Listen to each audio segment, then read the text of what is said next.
प्यारे बच्चों, आज मैं आपको आपके हिंदी व्याकरण का एक भाग अलंकार वो आपको मैं समझाने जा रही हूँ। अलंकार अलंकार का मतलब क्या होता है? अलंकार होते क्या है? अलंकार होता है किसी चीज को सजाना। जैसे कोई भी कवि होता है या कोई साहित्य लिखने वाला व्यक्ति, उसको सम्मान से, पुरस्कार से अलंकृत किया जाता है, अर्थात सजाया जाता है। अलंकार का अर्थ होता है आभूषण या गहना। जिस तरह से एक स्त्री जो है अपने सुंदर बनने के लिए कई प्रकार के गहनों का प्रयोग करती है, उसी तरह से कवि अपनी कविता कामिनी शरीर को सुंदर बनाने के लिए गहनों का प्रयोग करता है। वो कौन से गहने होते हैं? वो गहने अपने काव्य के माध्यम से। कहने का मतलब यह है कि अलंकार का अर्थ है कि किसी चीज को सुंदर बनाना, किसी चीज को सुंदर बनाना। दोबारा सुनिए कि जिस तरह से एक नारी अपनी सुंदरता को बढ़ाने के लिए आभूषणों का प्रयोग करती है, उसी तरह से कवि अपनी कविता कामिनी शरीर को सुंदर बनाने के लिए अलंकारों का प्रयोग करता है। अलंकार के माध्यम से कविता को बहुत सुंदर बनाया जाता है। अलंकार दो प्रकार के होते हैं, शब्द अलंकार और अर्थालंकार। शब्द अलंकार तीन प्रकार के होते हैं, अनुप्रास अलंकार, यमक अलंकार और श्लेष अलंकार। अनुप्रास अलंकार पहला अलंकार जो है ये शब्द अलंकार है। अनुप्रास अलंकार में क्या होता है? इसमें एक वर्ण माने एक अल्फाबेट, जैसे आप इंग्लिश में करते हैं ना अल्फाबेट्स ABCD, उसी तरह से हिंदी में अल्फाबेट्स वर्णों का, जिसमें वर्ण बोलते हैं क से लेकर घ तक। क से लेकर घ तक कोई भी वर्ण होता है उसकी आवृत्ति होती है। आवृत्ति मैंने रिपीट होना, वर्णों की आवृत्ति होती है। यहाँ पर जैसे कोई एक किसी भी वाक्य में पहला शब्द अलंकार अनुप्रास अलंकार। अनुप्रास अलंकार में जब एक वर्ण बार बार आता है, अर्थात जहां पर किसी वाक्य में एक वर्ण की आवृत्ति होती है, आवृत्ति दोहराना, रिपीट होना, एक वर्ण बार बार दोहराया जाता है, वहां पर अनुप्रास अलंकार होता है। जैसे एक उदाहरण देती हूं मैं आपको, उदाहरण सुनिए। चारू चंदर की चंचल किरणें खेल रही हैं जल थल में। चारू चंदर की चंचल किरणें, च च च, चारू चंदर की चंचल किरणें। तो तीन बार जो है च च च आया, तीन बार च च आया, इसका मतलब है यहां पर अनुप्रास अलंकार है। एक और उदाहरण सुनिए। कूके लगी कोयले कदम्बन पे बैठी फेरी। कूके लगी कोयले, इसमें भी क वर्ण की आवृत्ति तीन बार हुई है। कूके लगी कोयले कदम्बन, यहां पर किसी भी वाक्य में एक वर्ण जो है, एक वर्ण की बार बार आवृत्ति होती है, रिपीट होता है, वहां पर अनुप्रास अलंकार होता है। जैसे आप एक बोलते हैं, एक बड़ा फेमस आपको मैं एक उदाहरण बताती हूं। जैसे चंदू की चाची ने, कहां पर? चंदू की चाची ने चांदनी चौक में चांदी के चम्मच में चटनी चटाई। इसमें देखिए कितना सारा जो है च च च च वर्ण की आवृत्ति हो रही है, अर्थात एक वर्ण जो है वो बार बार वहां पर आ रहा है। एक और उदाहरण सुनिए। खड़क सिंह के खड़कने से खड़कती हैं खिड़कियां। सुना है ना आपने? कितनी बार सुना आपने इसको? बार बार आप बोलते भी हो, या फिर ऊंट की क्या है वो जो आप बोलते हैं उसको आप बोलिए, या फिर आप कई सारे मूवीज में इतने सारे आप सॉन्ग सुनते हो, आप गाने सुनते हो। गानों में क्या होता है, गाने इतने सुंदर कैसे लगते हैं जब उसमें एक वर्ण जो है वो बार बार उसको बोला जाता है। गानों को सुंदर बनाने के लिए अलंकारों का प्रयोग किया जाता है। यहाँ पर एक वर्ण जो है वो बार बार आया है, बार बार उसकी आवृत्ति हुई है, इसलिए वहां पर अनुप्रास अलंकार है। ठीक है, ये हो गया अनुप्रास अलंकार। यहाँ पर एक वाक्य में एक वर्ण जो है दो या दो से बार किसी भी पंक्ति में दो या दो से अधिक बार आता है तो वहां पर अनुप्रास अलंकार होता है। ठीक है, अब है दूसरा अलंकार यमक अलंकार। यमक अलंकार में क्या होता है, यहाँ पर यमक का अर्थ होता है जोड़ा।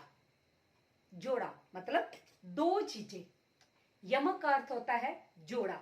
यहाँ पर दो शब्द एक समान आए। अनुप्रास में क्या था, यहाँ पर एक वर्ण जो है वो बार बार आता है, एक वर्ण बार बार आता है, वहां पर अनुप्रास अलंकार था। तो यमक अलंकार में क्या है, यहाँ पर शब्द जो है उसकी आवृत्ति होती है। अनुप्रास अलंकार में वर्ण की आवृत्ति थी और यमक अलंकार में शब्द की आवृत्ति है।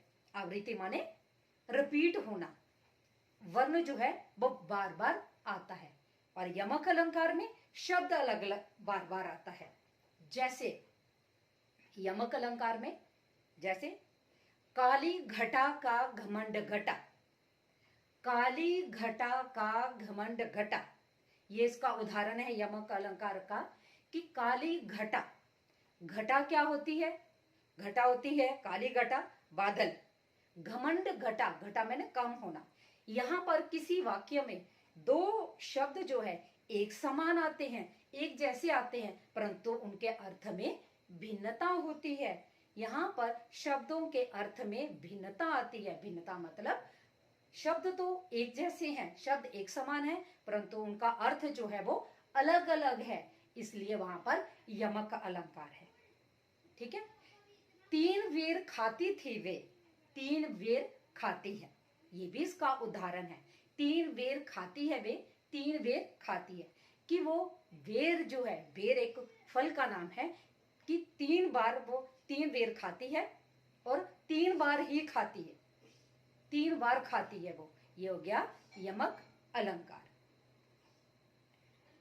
उसके बाद तीसरा अलंकार श्लेष अलंकार। श्लेष अलंकार प्यारे बच्चों ये आग के पाठ्यक्रम में नहीं है, फिर भी मैं आपको बता देती हूँ। श्लेष का मतलब होता है चिपकना, श्लेष का अर्थ होता है चिपकना। यहाँ पर किसी एक शब्द के कई सारे अर्थ आते हों, वहां पर श्लेष अलंकार है। श्लेष अलंकार हमने इसको नहीं करना है, ये आपके पाठ्यक्रम में नहीं है। उसके बाद फिर आता है आपका अर्थ अलंकार। अर्थों के माध्यम से कविता में चमत्कार उत्पन्न होता है। शब्द अलंकार कितने, 3 शब्द अलंकार कितने, आपको फ्लो चार्ट आप देखेंगे, वहां पर फ्लो चार्ट बनाएंगे आप तो पता चलेगा कि शब्द अलंकार जो है उस 3 प्रकार हैं, अनुप्रास, यमक और श्लेष। शब्द अलंकार शब्दों के माध्यम से जो कविता सुंदर लगती है, ये हो गए 3। अब है हमारा अर्थ अलंकार। अर्थ अलंकार में क्या होता है, यहाँ पर अर्थों के माध्यम से कविता में चमत्कार उत्पन्न होता है। चमत्कार का मतलब क्या होता है, यहाँ पर कविता में सौंदर्य उत्पन्न होता है। आपने 9th में एक कविता पढ़ी थी, राम वन गमन। राम वन गमन कविता पढ़ी, आप जब पढ़ने लगे तो आप बोलते थे कि मैम ये बड़ी मुश्किल है, ये बहुत मुश्किल है, क्योंकि उसके शब्द जो थे वो थोड़े कठिन थे। परंतु जब हमने उनकी व्याख्या की तो शब्दों का जब हमने अर्थ निकाला तो वो कविता कितनी आसान हो गई, है ना। तो वहां पर अर्थों के माध्यम से चमत्कार उत्पन्न हो गया। इसी तरह से अर्थ अलंकार का इसका पहला भेद सुनिए। इसका पहला है उपमा अलंकार। अर्थ अलंकार का पहला है उपमा अलंकार। उपमा अलंकार का आप कैसे जान पाएंगे उपमा अलंकार क्या है। उपमा अलंकार में यहां पर किसी की तुलना, कंपैरिजन किया जाता है। यहां पर डिग्रीज आपने इंग्लिश में पढ़ी होंगी, यहाँ पर डिग्रीज होती हैं, ठीक है ना। तो वहां पर यहाँ पर किसी एक की तुलना दूसरे के साथ यहाँ पर तुलना की जाती है। यहाँ फिर आपको एक मैं निमोनिक बताती हूँ कि कैसे हम, अगर आप डेफिनेशंस के अकॉर्डिंग, अगर आप परिभाषा के अनुसार अगर आप समझेंगे, तो मैं आपको एक आसान रास्ते से मैं आपको बताती हूँ कि उपमा अलंकार किसी भी पंक्ति में अगर आएगा तो हम किस तरह से जानेंगे कि उपमा अलंकार को हम कैसे उसको समझेंगे।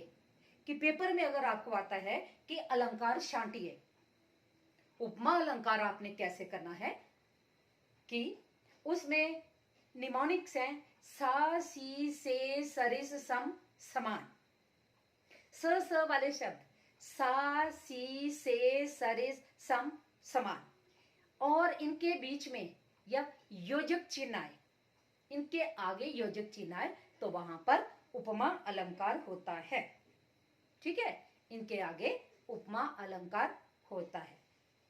उदाहरण इसका देखिए, ये अरविंद से शिशु वृंद सो रहे हैं। देखिए, यह अरविंद से शिशु वृंद सो रहे हैं। अरविंद कमल, अगर आप अर्थ निकालने जाओगे तो आपको मुश्किल लगेगा, हर एक का अर्थ नहीं निकलेगा, परंतु आप निमानिक्स के अनुसार, जो आपको मैं निमानिक्स बता रही हूं, उपमा अलंकार के निमानिक्स है सा, सी, से, सरिस, सम, समान। आपने देखना है कि यहाँ पर किसी भी पंक्ति में आपको एग्जाम में जब ये आया होगा, पंक्ति में ये लिखे होंगे और उसके आगे लिखा योजक चिन्ह होगा, तो आपको पता लग जाएगा कि ये उपमा अलंकार है, ठीक है। इसका एक और उदाहरण, वो उस कविता में हमारा प्यारा भारतवर्ष में, हमारा प्यारा भारतवर्ष जो आपकी कविता है, उसमें भी मैंने आपको कितने सारे आपको अंडरलाइन करवाए थे कि यहाँ पर कौन सा अलंकार है, उपमा अलंकार। उपमा अलंकार में यहाँ पर इन शब्दों को जब लिखा जाता है, आगे योजक चिन्ह होगा तो वहां पर अनुप्रास उपमा अलंकार होता है। पीपर पात सरिस मन डोला, पीपर पात सरिस मन डोला क्या है, इसमें देखिए सा, सी, से, सरिस, सरिस शब्द आया, पीपर पात सरिस मन डोला, तो यहाँ पर सरिस शब्द जो आया है यहाँ पर उपमा अलंकार है, किसी के साथ कंपेयर किया जाता है। उसके बाद है तब तो ये बहता सा जल जम जाएगा। बहता सा के आगे जो है योजक चिन्ह होगा, वहां पर तब उपमा अलंकार होगा, ठीक है, उपमा अलंकार। उसके बाद अगला है उत्प्रेक्षा अलंकार। उत्प्रेक्षा, उत्प्रेक्षा अलंकार रामबन गमन जो आपने 9वीं कक्षा में पढ़ा था, वहां पर भी रामबन गमन में क्या एक वर्ण आया था, तो एक शब्द आया था, तो मैंने आपको कहा था इसको अंडरलाइन करिए। जब हम अगली कक्षा में 10वीं कक्षा में हम जब पढ़ेंगे तो वहां पर आपको अलंकारों का ज्ञान हो जाएगा। उत्प्रेक्षा अलंकार के निमोनिक्स में आपको बताऊं, जैसे आपको उपमा अलंकार के बताए सा, सी, से, सरिस, सम, समान, ये उपमा अलंकार के। उत्प्रेक्षा अलंकार के क्या है, जनु मनु तनु, देखिए ध्यान से, जनु मनु तनु, जनहु मनहु तनु, जानो मानो, ये सारे वर्ण शब्द जो हैं जब किसी भी पंक्ति में आएंगे तो क्या होगा, वहां पर उत्प्रेक्षा अलंकार होगा। उदाहरण, ये घर घर नहीं मानो चिड़िया घर हो, तो मानो यहाँ पर शब्द आया है तो यहाँ पर उत्प्रेक्षा अलंकार है। एक और उदाहरण कि पाहुन ज्यों आए हो शहर के गांव में, मेघ आए कविता आपने 9th में पढ़ी थी, उसमें भी ज्यों शब्द आया था, है ना। तो ज्यों, ज्यों त्यों, जानो मानो शब्द यहाँ पर आते हैं, वहां पर उत्प्रेक्षा अलंकार। एक उदाहरण, उस काल मारे क्रोध के तनु लगा कांपने उसका मानो हवा के झोंके से सोता हुआ सागर जगा। जानो और मानो, यहाँ पर जानो और मानो आया है दोनों पंक्तियों में, तो यहाँ पर उत्प्रेक्षा अलंकार है। ठीक है। उसके बाद है अतिशयोक्ति अलंकार। अतिशयोक्ति, अतिशय, अतिशय की बहुत ज्यादा, उक्ति मैंने बात करना, बहुत ज्यादा बात करना। यहां पर किसी पंक्ति को बड़ा चढ़ाकर बताया जाता है, बड़ा चढ़ाकर बताया जाता है, अर्थात अभी कोई बात करता है उसका परिणाम पहले ही बताया जाता है, वहां पर अतिशयोक्ति अलंकार होता है। यहां पर किसी भी वाक्य में किसी बात को बड़ा चढ़ाकर, बड़ा चढ़ाकर जिसे बोलते हैं इमेजिनेटिव, कल्पना करके बात को बड़ा चढ़ाकर बताया जाना, वहां पर अतिशयोक्ति अलंकार होता है। उदाहरण है, देख लो ये साकेत नगरी जा रही है गगन से मिलने। साकेत किसका नाम है? अयोध्या का। जा रही है गगन से मिलने। अरे आकाश इतना बड़ा है कि उसके जो महल हैं वो आकाश से छू रहे हैं। कितनी बढ़िया, मतलब बड़ा चढ़ा के बात कर रहे हैं। एक उदाहरण और है कि हनुमान की पूंछ में लग न पाई आग। हनुमान की पूंछ में लग न पाई आग, लंका सगरी जली गई, गए निशाचर बाग। अरे अभी लंका में आग भी नहीं लगी थी, है ना, कि हनुमान की पूंछ में लग न पाई आग, हनुमान की पूंछ में आग भी नहीं लगी थी, सारी लंका जल गई और सारे निशाचर राक्षस जो थे वो भाग गए। अभी बात करनी है, उसका परिणाम पहले ही बता देते हैं। एक उदाहरण और, आगे नदियां पड़ी अपार, घोड़ा कैसे उतरे पार। राणा ने सोचा इस पार, तब तब घोड़ा था उस पार। देखिए अभी बात कर रहे हैं, उसका परिणाम पहले ही बता रहे हैं। यहां पर किसी बात को बढ़ा चढ़ाकर बताते हैं, वहां पर अतिशयोक्ति अलंकार होता है। यह इमारत गगनचुंबी है।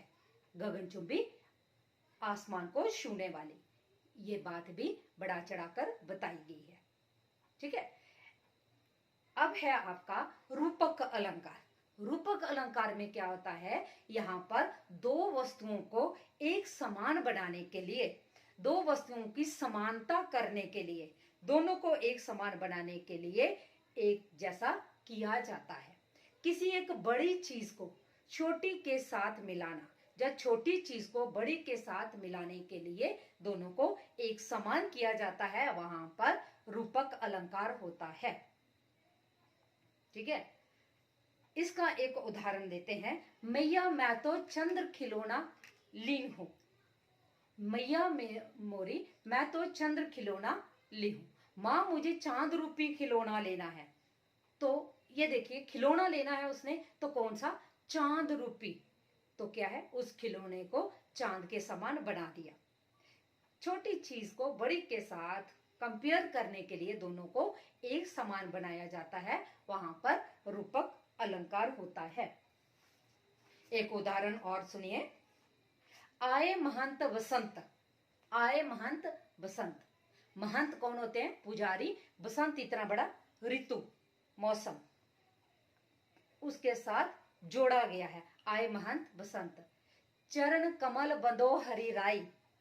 चरण कमल बंदो हरि राई, बहुत ही ये अनिवार्य है, इंपॉर्टेंट है, ये महत्वपूर्ण है, ये पेपर में आता है। चरण कमल बंदो हरि राई। पैरों का कंपेयर जो है किसके साथ किया गया है, यहाँ पर समानता की गई है। उसके बाद मन का फेर। मन का फेर, ये भी उत्प्रेक्षा अलंकार है। उसके बाद पायो जी मैंने राम रतन धन पायो। पायो जी मैंने राम रतन धन पायो। पैसा है, क्या है, कोई कीमत नहीं, परंतु राम रूपी धन को पाकर क्या कहते हैं कि राम रूपी धन को प्राप्त किया है। बड़ा चढ़ाकर यहाँ पर उसके साथ मिलाया गया है। यहाँ पर क्या किया है, छोटी चीज को बड़ी के साथ मिलाने के लिए दोनों को एक समान किया जाता है, वहां पर रूपक अलंकार होता है। ठीक है। अब मैं आपको एट द होल सारा बात समझाती हूँ। अलंकार किसी वस्तु को सुंदर बनाने के लिए, कवि अपनी कविता को सुंदर बनाने के लिए किसका, अलंकारों का प्रयोग करता है। नारी अपने आप को सुंदर बनाने के लिए आभूषणों का प्रयोग करती है, और कवि अपनी कविता कामिनी शरीर को सुंदर बनाने के लिए आभूषणों का प्रयोग करता है। वो आभूषण कौन से, अलंकार। अलंकारों से उसकी कविता सुंदर बनती है। अलंकार दो प्रकार के, शब्द अलंकार, शब्दों के माध्यम से जिस कविता में चमत्कार उत्पन्न होता है, चमत्कार मैंने सुंदर लगा। अर्थ अलंकार, अर्थों के माध्यम से जो कविता सुंदर लगती है, ठीक है। शब्द अलंकार 3 प्रकार के, अर्थ अलंकार 5 प्रकार के, 4 हमने पढ़ने हैं, वो मैंने आपको समझा दिए। आशा है आप अच्छी तरह से इसको समझेंगे और पढ़ेंगे।